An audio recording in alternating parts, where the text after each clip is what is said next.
Hello friends, मैं Nigamanand Sahu. Welcome back to my channel. आज इस वीडियो के अंदर हम डिस्कस करने वाले हैं मेरा एसेट मल्टी कैप फंड का एनएफओ के बारे में। ये बेसिकली एनएफओ 28 जुलाई को ओपन होगा और ये 11 अगस्त तक ओपन रहेगा। So multi cap strategy basically का ओपन एंडेड इक्विटी स्कीम रहेगा। इन्वेस्टमेंट करने वाला है अक्रॉस लार्ज, मिड और स्मॉल तीनों कैटेगरी के स्टॉक में इन्वेस्टमेंट करने वाला है। सो बेसिकली हम अगर देखें, अगर डिफरेंट कैटेगरी के स्टॉक में इन्वेस्टमेंट करते हैं, जैसे कि निफ्टी 100 टीआरआई जो लार्ज कैप बेस्ड इंडेक्स होता है, पिछले 13 साल में से 4 साल में आउट परफॉर्म किया है। और Nifty mid cap 150 TRI mid cap index जो है उसका अगर देखें, पिछले 13 साल में से 4 साल में आउट परफॉर्म किया है, 4 बार आउट परफॉर्म किया है। इसी तरह Nifty small cap 250 TRI index जो है स्मॉल कैप बेस्ड इंडेक्स है, वो पिछले 13 साल में से 5 साल के अंदर आउट परफॉर्म किया है। सो अगर हम तीनों कैटेगरी के स्टॉक को अगर मिक्स करके इन्वेस्टमेंट करते हैं तो ये हमें एक अच्छा रिजल्ट देगा, यानी रिटर्न के मामले में अच्छा देखने को मिल सकता है और रिस्क भी कम हो सकता है। तो ये एक वेल डाइवर्सिफाइड रहेगा अक्रॉस जो है market cap, well diversified portfolio देखने को मिलेगा। अगर हम इंडेक्स की बात करें, निफ्टी 500 इंडेक्स और निफ्टी 500 मल्टी कैप 50-25 इंडेक्स में क्या डिफरेंस है?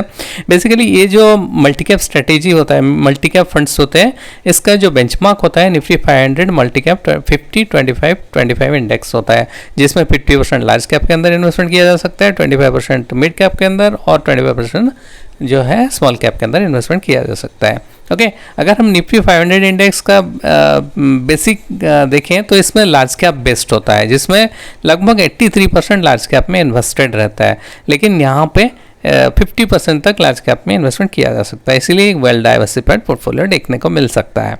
ओके, अगर पोर्टफोलियो कंस्ट्रक्शन की बात करें, इसमें जो है ग्रोथ टिल्ट रहेगा। जो 75% स्टॉक होगा, इसमें ग्रोथ ओरिएंटेड स्टॉक के अंदर इन्वेस्टमेंट किया जाएगा और इसमें हाई ग्रोथ कंपनीज होंगे। जो इस सब सेक्टर के अंदर जो हाई ग्रोथ कंपनीज होंगे उसमें इन्वेस्टमेंट किया जाएगा, और जिनका आरओआई 12 से 15% के बीच में रहेगा और लास्ट 5 से 10 साल का जो है एक साइकिल को जो है कवर किया होगा। सो नेक्स्ट होता है मार्केट कैप एलोकेशन, जो 40-45% लार्ज कैप रहेगा, 25-30% मिड कैप में और स्मॉल कैप में 25-30% इन्वेस्टमेंट किया जाएगा। देन आता है डिप वैल्यू। डिप वैल्यू का मतलब होता है डिप वैल्यू के अंदर इन्वेस्टमेंट किया जाएगा 25% ऑफ द पोर्टफोलियो। जो बुक वैल्यू से नीचे ट्रेड कर रहे होंगे जो कंपनियां, उसमें इन्वेस्टमेंट किया जाएगा और रिप्लेसमेंट कॉस्ट लो होगा और हिस्टोरिकल जो स्टैंडर्ड डेविएशन 1 से कम होगा।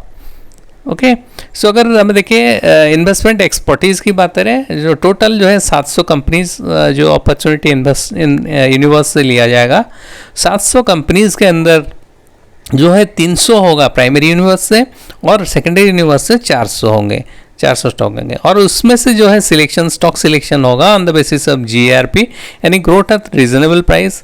उसके बाद डिप वैल्यू, उसके बाद बाय आइडियाज़, यानी हाई कन्विक्शन आइडियाज़ जो होंगे उसमें इन्वेस्टमेंट किया जाएगा। सो ये प्रोसेस जो है पूरा फिल्टर होके किया जाएगा। जैसे स्टॉक से सेकेंडरी मार्केट से लिया जाएगा, इसी तरह इसको सिलेक्ट किया जाएगा।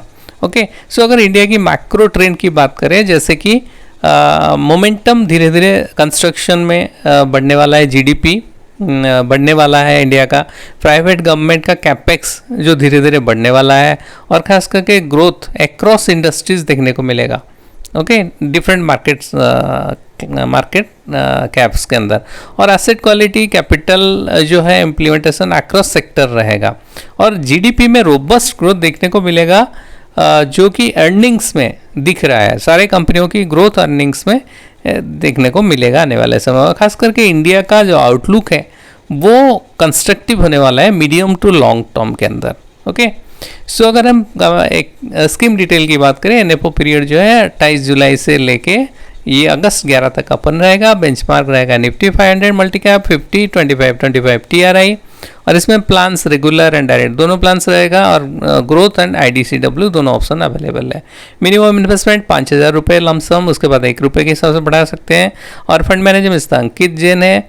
और जो है इसका एग्जिट लोड, अगर 1 साल के अंदर अगर एग्जिट करते हैं तो स्विच या रिडीम करते हैं तो 1% का एग्जिट लोड लगेगा और ये एक ओपन एंडेड इक्विटी स्कीम रहेगा जो अक्रॉस मार्केट कैप इन्वेस्टमेंट करने वाला है।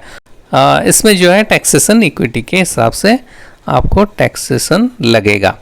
ओके, सो आइए फंड मैनेजर के बारे में डिटेल जानते हैं। जैसे कि अंकित जैन है, ये प्रोफेशनल एक्सपीरियंस इनको 10 साल से ज़्यादा है और प्राइमरीली रिस्पॉन्सिबल है investment analysis end fund management.